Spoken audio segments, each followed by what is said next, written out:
Hey everybody, it's Neil, and check out what I have here. I have some triple complex magnesium. This is 500 milligrams of magnesium.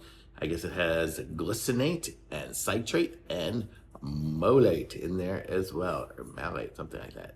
High absorption and bioavailability. There we go. Let's see what these things look like here. I'll open it up. It's got a little bit of a protective seal on there. Pop that open. And these ones here, they look like most of the magnesium type pills are. They're in this little gel cap here.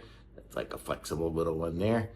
Usually it says you can take it directly, or if you need to, if you don't like to take the pills, you can usually open them up and pour it into your stuff.